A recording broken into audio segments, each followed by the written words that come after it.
आज हम लोग स्टडी कर रहे हैं ईसीजी का थर्ड पार्ट। आइए हम लोग समझे हैं ईसीजी में जो P wave, QRS complex, T wave. अब इसको और भी अगर डेप्थ में जाएं, पी वेव, फिर Q wave, R wave, S wave, T wave, और भी अगर जाने, क्योंकि कार्डियक साइकिल तो 800 से लेकर के 1000 मिली सेकेंड का होता है, मीन्स 1 सेकेंड का, मतलब 0.8 सेकेंड का हम लोग पढ़ चुके हैं।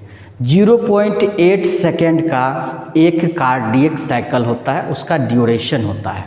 ठीक है, तो ये कोई एग्जैक्ट नहीं है, ये तो एक एवरेज है।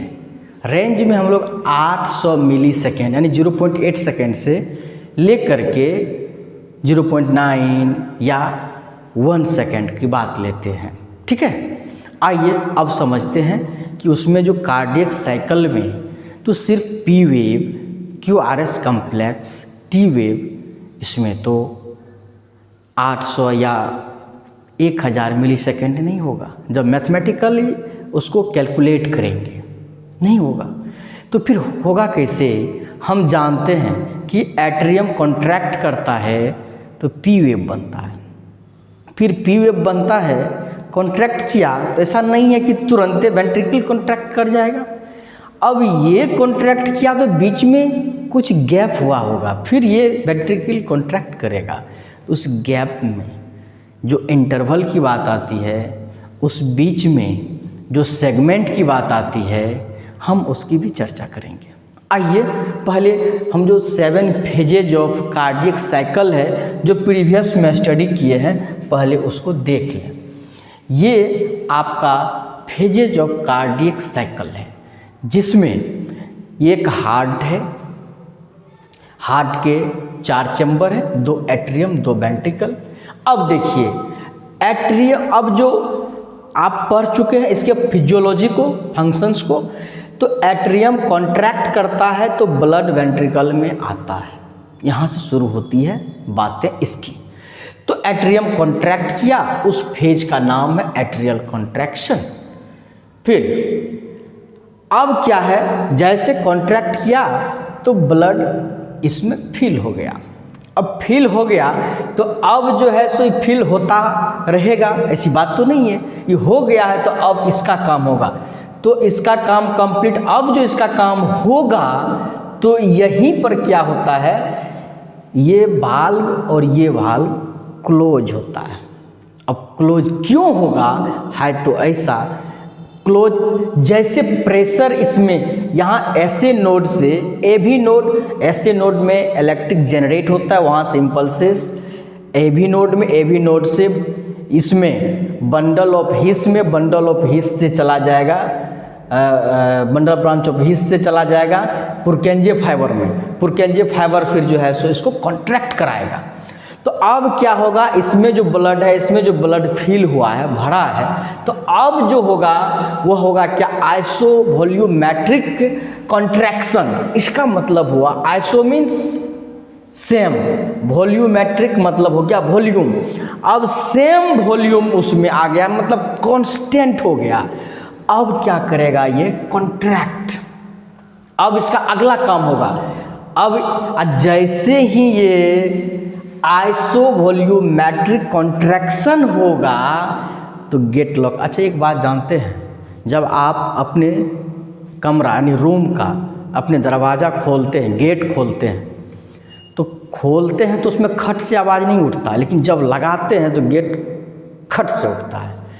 तो जब ये खुला था आवाज़ नहीं किया, लेकिन जैसे लॉक होगा, ये वाल्व है, 4 वाल्व आप पढ़े हैं, मिट्रल वाल्व या जिसको बाइकस्पिड वाल्व कहते हैं, दूसरा ट्राइकस्पिड वाल्व है, तीसरा ऑर्टिक वाल्व है, चौथा पल्मोनरी वाल्व है, 4 वाल्व है। इसीलिए आप पढ़े होंगे हार्ट साउंड जो है, दिल का साउंड जो है, आप S1, S2, S3, S4 सुनते हैं, लेकिन हार्ट के किस पार्ट से आवाज़ें निकलती है, तो वाल्व से। वो 4 वाल्व है तो 4 जगह से आवाज़ आप सुन सकते हैं। ठीक है, क्योंकि हार्ट आवाज़ नहीं करता, हार्ट के वाल्व से आवाज़ निकलती है। तो ये वाल्व जब लॉक होगा लब डब, इधर इधर तो लॉक हो जाएगा, फिर ऊपर वाला इधर उधर लॉक हो जाएगा, मतलब ये S1 S2 आवाज़ नहीं, इधर लॉक होगा इधर लॉक हो जाएगा, मतलब लब डब। फिर इधर भी तो आप जान चुके हैं, आप वो पढ़ चुके हैं कि सेकेंड इंटरकोस्टल स्पेस में हार्ट का जो है साउंड सुनते हैं, फिर यहाँ सुनते हैं। चलिए आइए उस पर आगे, वो तो पिछली क्लास में पढ़ाया गया, देख लीजिएगा। अब क्या होगा, अब जब यहाँ पर ये अब क्लोज हो चुका है ये दोनों, तो अब जो ये कॉन्ट्रैक्ट करेगा तब ऑर्टिक और पल्मोनरी वाल्व जो है खुलेगा। अब बस उसके बाद जो है रैपिड इजेक्शन, तेजी से क्या करेगा, वो आउट होगा, निकलेगा ब्लड। तो इससे ब्लड निकल के कहाँ जाएगा, लंग्स में, और इससे निकल के कहाँ जाएगा, होल बॉडी में ब्लड चला जाएगा। इसी को कहते हैं रैपिड इजेक्शन हो फेज। अब क्या होगा, अब यहीं पर जो प्रेशर बना था, जिसको कहते BP यानी कि ब्लड प्रेशर हार्ट से ही बनता है। अब यहाँ जो प्रेशर बना था, जिस प्रेशर पर ब्लड होल बॉडी में गया था, वो प्रेशर जिसको 120/80 कहते हैं, नॉर्मल BP ब्लड प्रेशर, अब यही प्रेशर बनले रह जाएगा क्या, नहीं, ये तो एक बार दिया फिर रिड्यूस भी होगा, फिर से बनेगा, फिर इस तरह से बनता रहेगा। तो अब जब ये रैपिड इजेक्शन हुआ तो अब रिड्यूस होगा इस इजेक्शन में, वही रिड्यूस्ड इजेक्शन हुआ, ये घटा। अब क्या होगा, फिर से आइसोवॉल्यूमेट्रिक हो जाएगा ये, और ये रिलैक्स हो जाएगा, क्योंकि ब्लड तो भेज दिया है, तो काम कंप्लीट हुआ, अब ये रिलैक्स करेगा। इसका काम हो गया था तो ये भी रिलैक्स किया था, अब इसका काम हो गया, अब ये रिलैक्स करेगा, जिसको कहेंगे आइसोवॉल्यूमेट्रिक रिलैक्सेशन। अब क्या होगा, इसमें ब्लड फिल होगा, क्या होगा, फिल होगा, भरेगा, फिर रिड्यूस्ड होगा फिलिंग। अब भरना क्या होगा, इसमें ब्लड भरना क्या होगा, रिड्यूस हो जाएगा, क्योंकि अब कंटिन्यू भरता थोड़ा रहेगा, अब इसमें भरा तो अब ये दूसरे को भरेगा।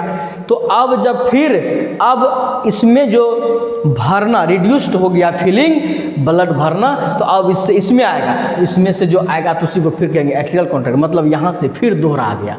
इसी को ना साइकिल कहते हैं। साइकिल किसको कहते हैं, चक्र को, घूम रहा, मतलब यहाँ से ब्लड इसमें आया था, यहाँ से फिर सब जगह गया था, फिर इसमें भरा, तो अब फिर से यहाँ से इसमें आ जाएगा। यहाँ भरा हुआ से एट्रियल कॉन्ट्रैक्ट हुआ था। एट्रियल कॉन्ट्रैक्ट कब हुआ था, जब एट्रिया में ब्लड भरा हुआ था, तब कॉन्ट्रैक्ट हुआ था। तो यहाँ से बातें हुई थी, भरा हुआ ब्लड था, एट्रियम में कॉन्ट्रैक्ट हुआ था, तो सब ये कहानी हुई थी, अब फिर से ये कहानी हो गई। इसी को कहते हैं, यही है 7 फेजेज ऑफ कार्डियक साइकिल। आइए अब एक बात को हम लोग सीखते हैं बारीकी से।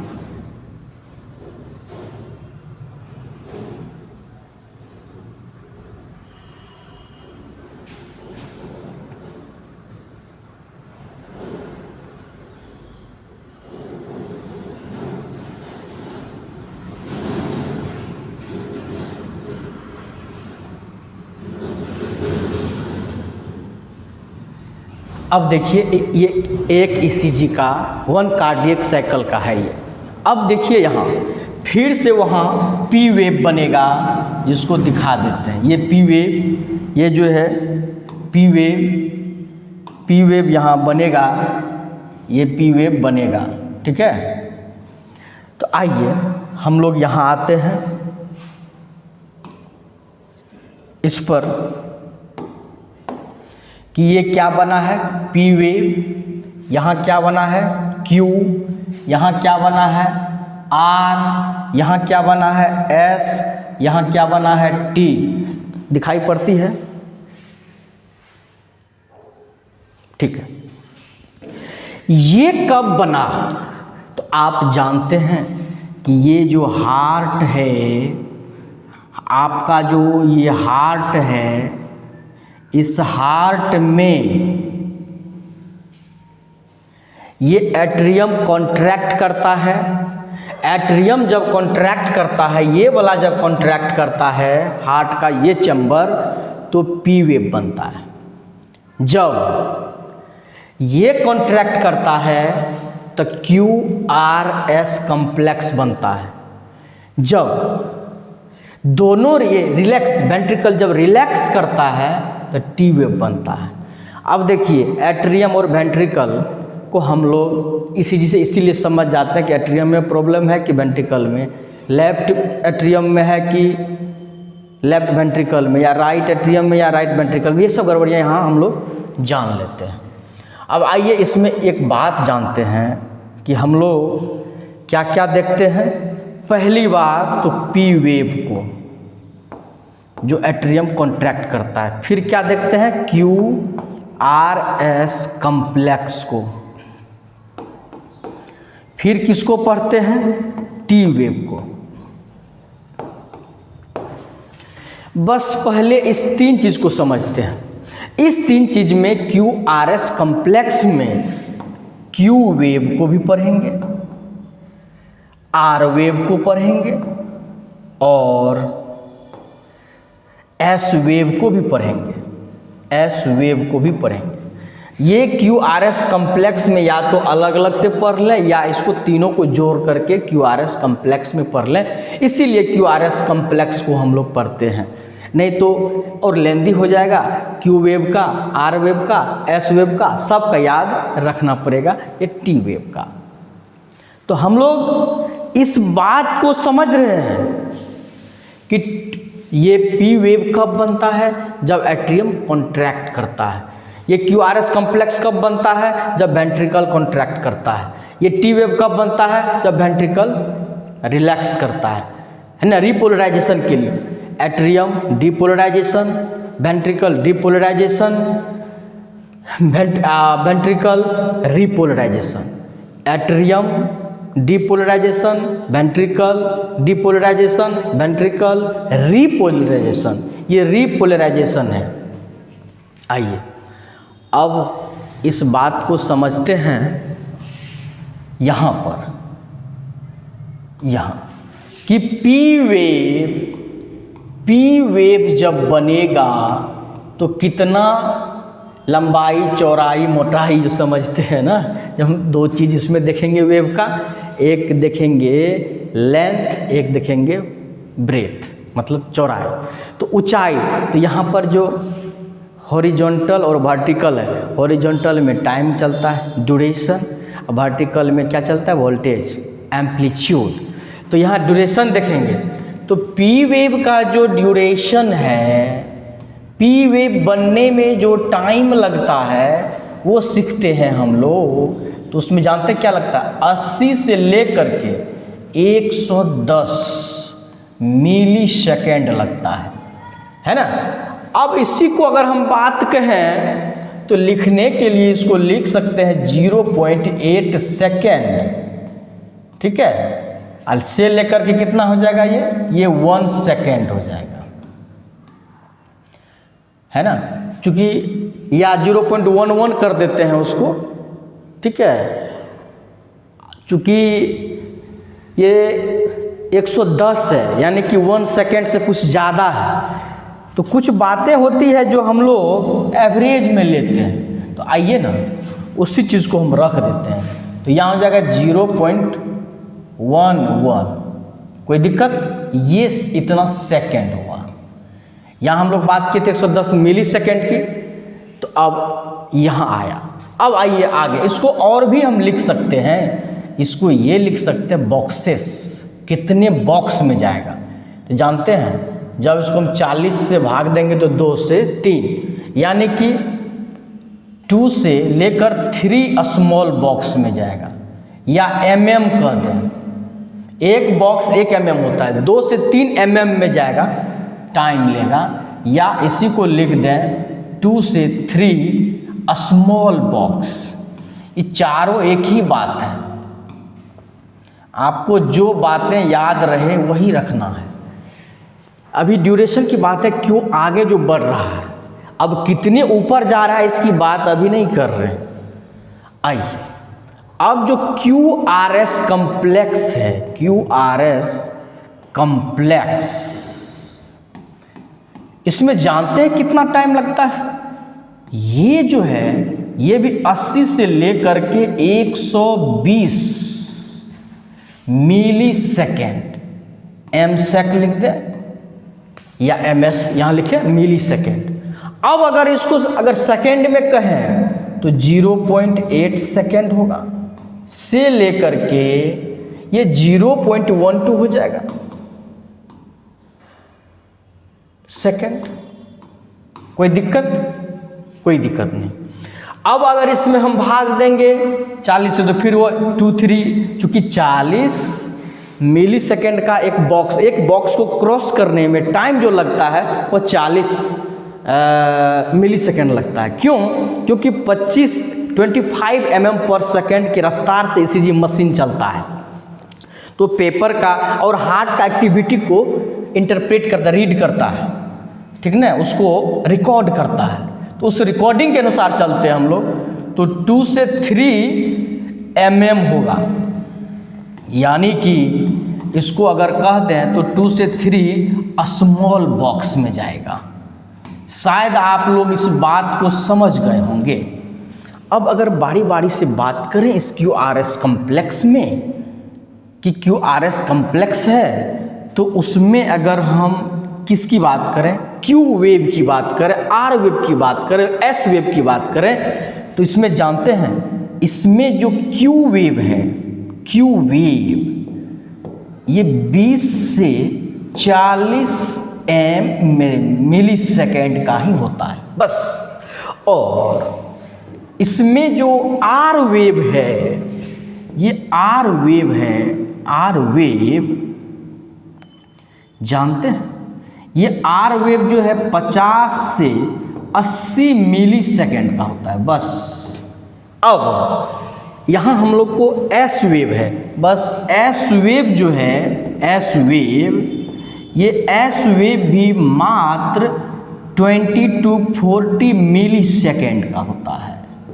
अब अगर QRS कम्प्लेक्स ये 80 से 120 की बात करें तो इसमें हम कंपेयर कर सकते हैं, क्योंकि 80 और 120 को जोड़ेंगे तो 200 होगा, 200 का आधा एवरेज निकालेंगे तो 100 होगा। चलिए इसका 100 हुआ, इसको हम 100 को यहाँ लिख देते हैं, 100 मिली सेकेंड, ये QRS कम्प्लेक्स का एवरेज है। अब इसको जोड़ने से देखते हैं, 20 और 40 कितना, 60 का आधा 30, तो इसका एवरेज 30 हो गया, इसको जोड़ लेंगे।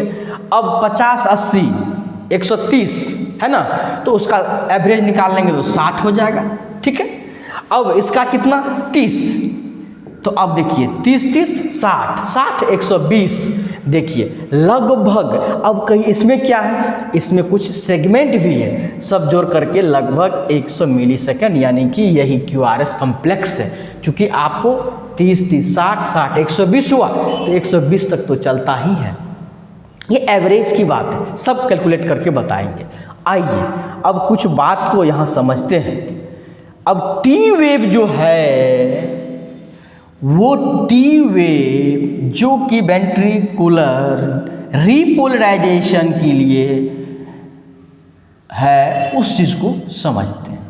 अब आइए, अब किसको समझेंगे, T वेव को, जो हमें T वेव, यही इसी चीज़ को समझना है। P वेव को, QRS कम्प्लेक्स को और T वेव को।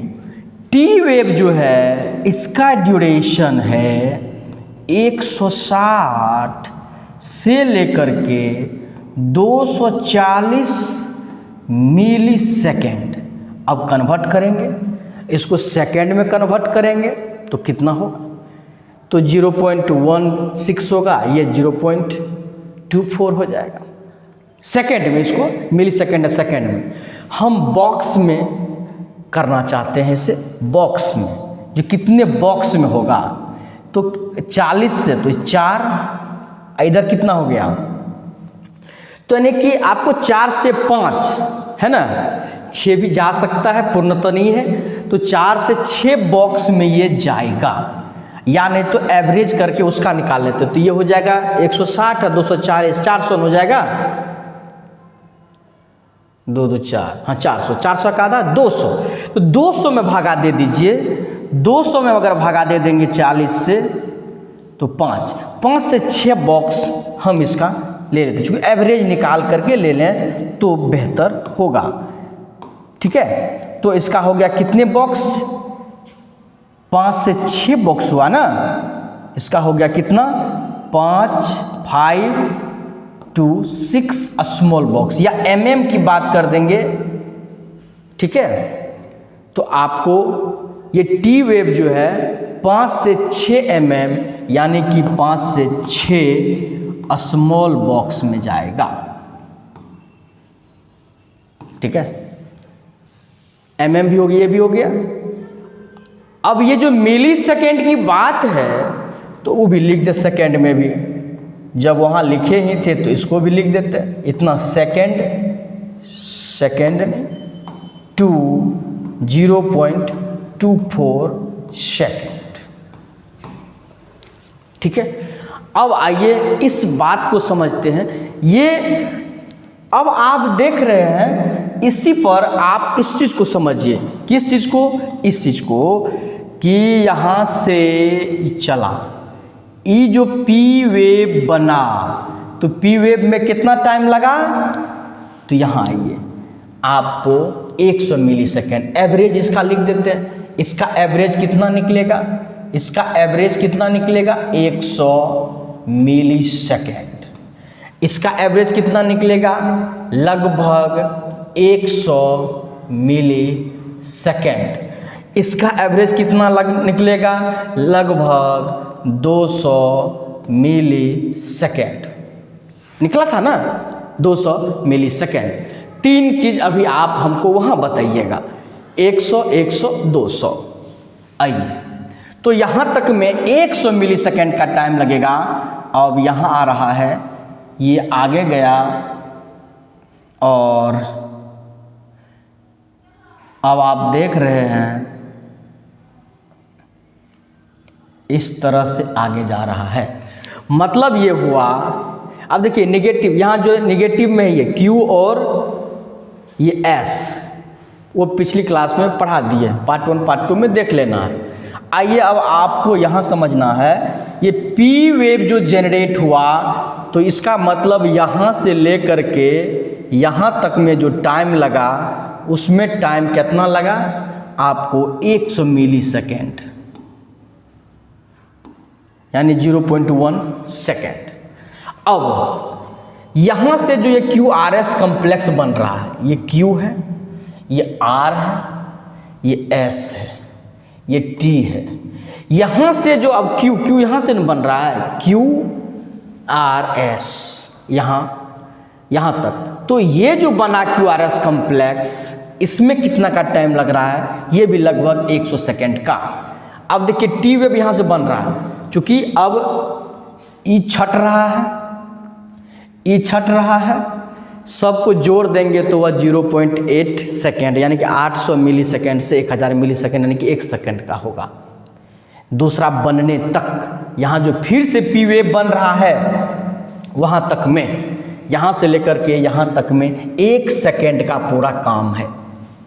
ठीक है, आइए अब समझते हैं। QRS कॉम्प्लेक्स तैयार हुआ, फिर T में बनने में यहाँ T वेव जो है वह 200 मिली सेकेंड लिया, आपको यह भी 100 मिली सेकेंड लिया लगभग में।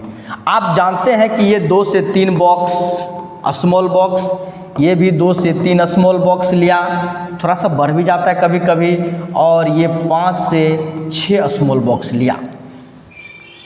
ठीक है, अब आते हैं इस पर, यहाँ कुछ देख लेते हैं इसमें।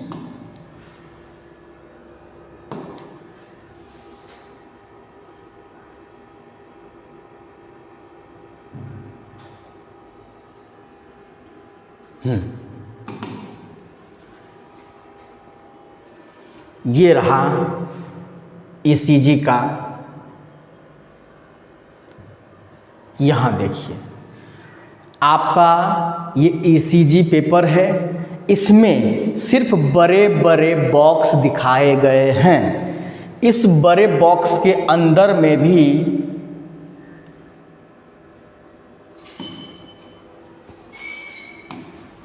इस बड़े बॉक्स के अंदर में भी लाइनें हैं। वो कितनी लाइनें हैं? ढेर सारी लाइनें हैं। ठीक है, समझ रहे होंगे आप। जैसे एक हो गया तो दो, अरे बहुत मोटी लाइन है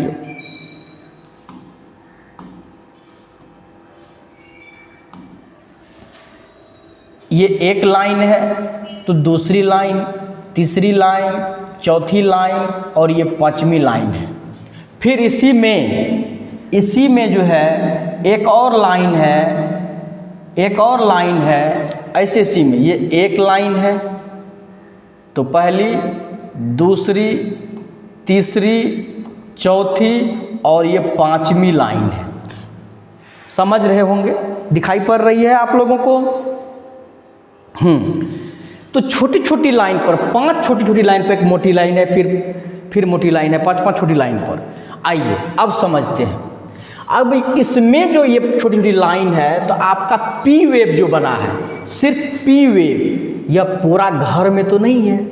पूरा घर में होता तो 5 बॉक्स में चला जाता, जबकि 5 बॉक्स में हमने पढ़ाया ही नहीं है। पी वेव को मैंने जो पढ़ाया है 2 से 3 बॉक्स में। अब आप अनुमान लगाइए कि यहाँ से ये जो पी शुरू किया है, यहाँ से लेकर के यहाँ तक मैंने पी बना है, तो पूरा घर का आधा से कुछ ज़्यादा है, तो आधा इसका 5 का आधा अढ़ाई होता है, तो अढ़ाई से 3 तक तो जाएगा ही। तो आपका पी वेव सही है, ठीक ठाक टाइम ले रहा है, समय ठीक ले रहा है। आइए इसमें क्यू आर एस कम्प्लेक्स में, ये आपका क्यू आर एस कम्प्लेक्स, मैंने क्या बताया कि क्यू आर एस कम्प्लेक्स में भी 2 से 3 घर ही लेगा। एक घर आध घर चलता है, कोई बात नहीं, ज़्यादा कम होता है, क्योंकि किसी का हार्ट बीट 70 धड़क रहा है, किसी का 60 धड़क रहा है, किसी का 80 धड़क रहा है, किसी का 90 धड़क रहा है, 100 तक, 60 से लेकर के 100 तक चलता है। 60 से कम होगा, 60 बीपीएम से कम होगा, बीट्स पर मिनट, तो उसको कहेंगे ब्रेडिकार्डिया। 100 से अधिक बीपीएम होगा, बीट्स पर मिनट, उसको कहेंगे टेकिकार्डिया। लेकिन इसीलिए जितना उस हिसाब से है, तो आपका ये भी तो ठीक है। अब आइए ये भी ठीक है। अब मैंने कहा टी वेव 5 से 6 घर लेता है, तो सही में तो देखते हैं ना कि टी वेव जो है, तो टी वेव तो है यहीं से स्टार्ट हुआ है, यहाँ से स्टार्ट हुआ है टी वेव, और है यहाँ तक आया है, यहाँ तक। ठीक है, यहाँ से स्टार्ट हुआ ऐसे करके यहाँ तक आया।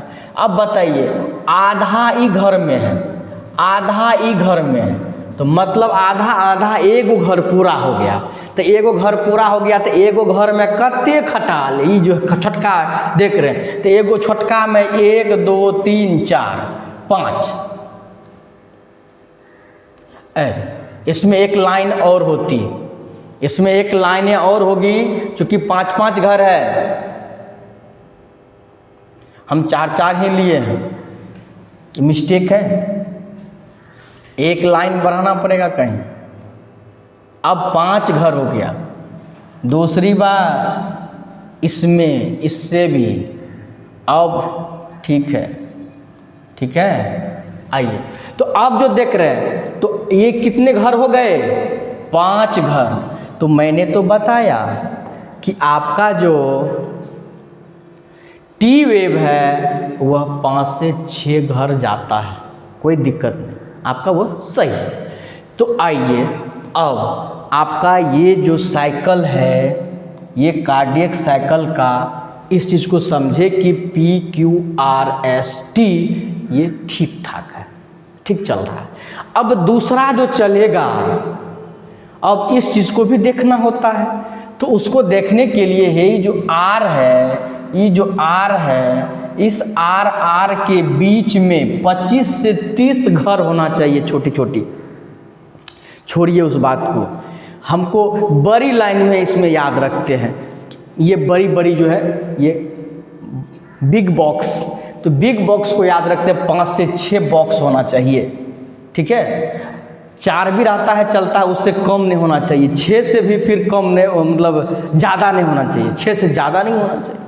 तो आइए देखते हैं, तो आधा है इधर, चलिए 1 2 3 4 5 घर हो गया, क्योंकि छठा है तो इधर तो पूरा था नहीं, काउंट किए थे, तो 5 घर है।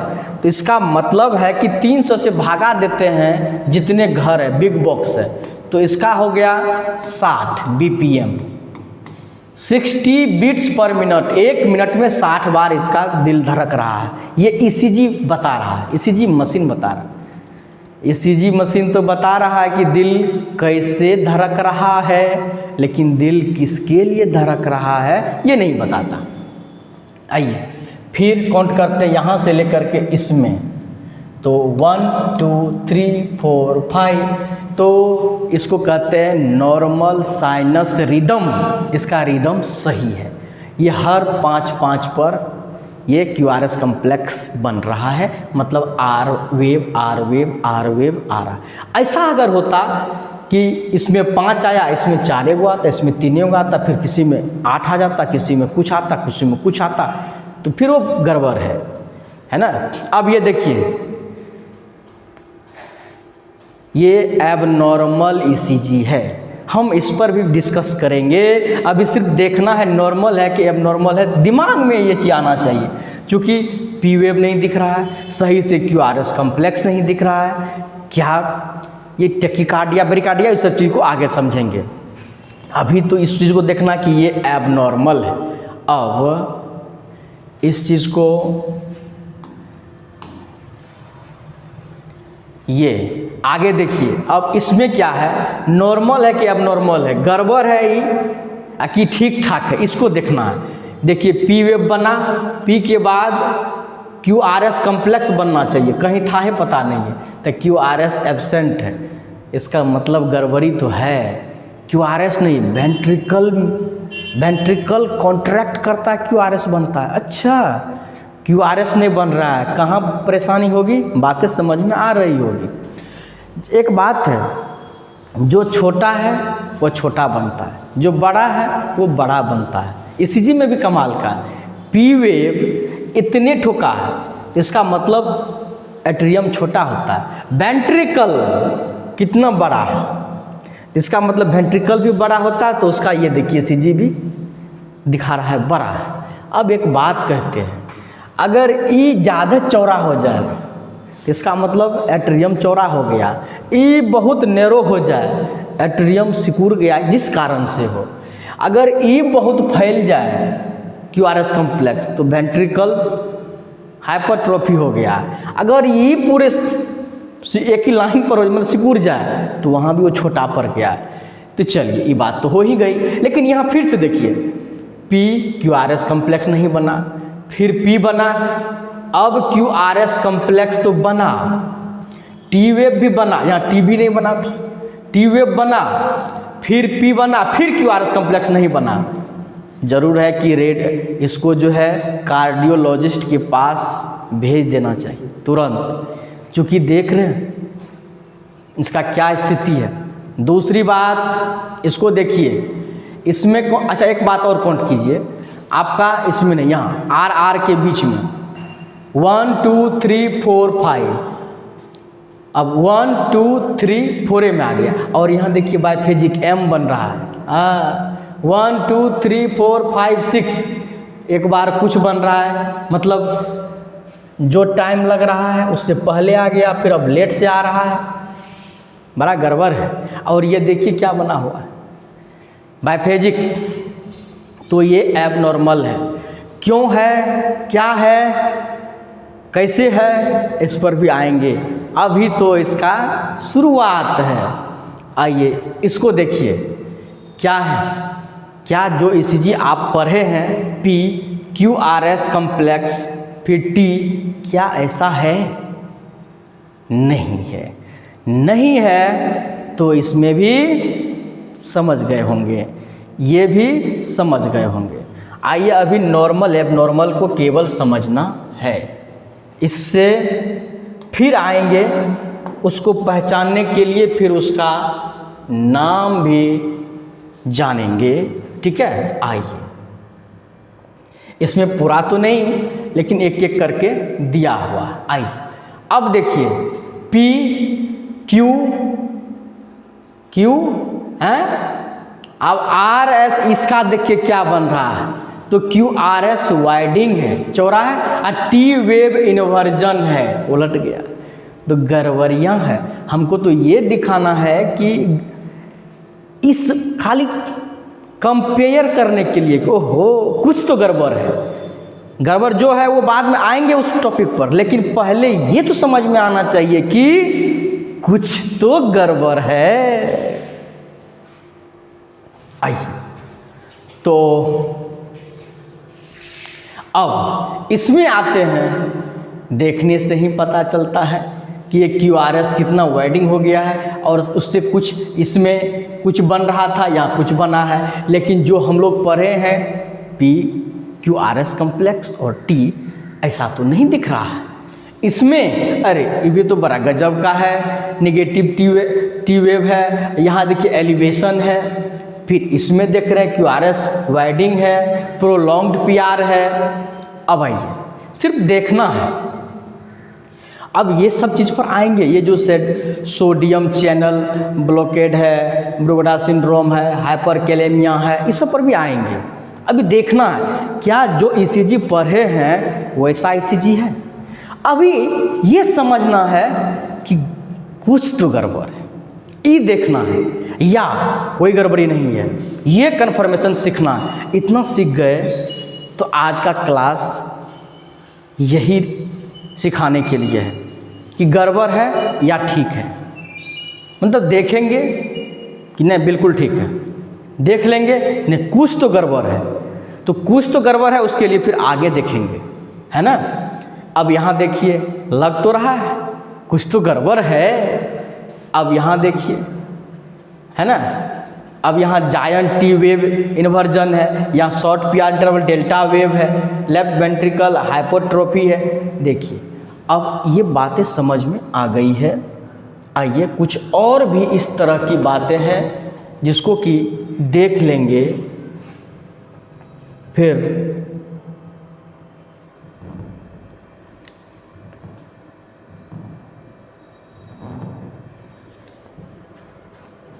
आइए अब देखिए इसमें क्या है, P Q R S T wave. अब देखिए ये जो बड़ी बड़ी लाइन है, अच्छा इस लाइन को लिख देते हैं। अब आप यहाँ देख लीजिए, हो सकता है आपके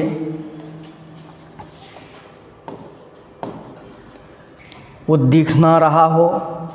हाँ अब देखिए ये आपका ये मोटी लाइन है, 1 2 3 4 5, ये मोटी लाइन है। फिर ये मोटी लाइन है, ठीक है। इस बीच में कितने कितने घर हैं, 1 2 3 4 5, सब में ये घर है, ठीक है। अब देखिए इसमें थोड़ा बड़ा करके,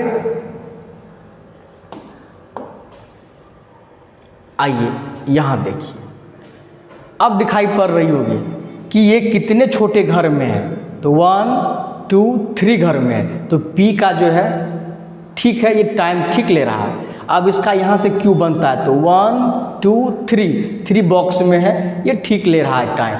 अब ये टी वेव बनने में कितना ले रहा था, आपको पता है कितना टाइम ले रहा था, तो यहाँ आइए एक बार कंफर्म हो लीजिए। ये देख लीजिए आप, मैंने क्या पढ़ाया था, 5 से 6 घर लेगा ये छोटा वाला बॉक्स का।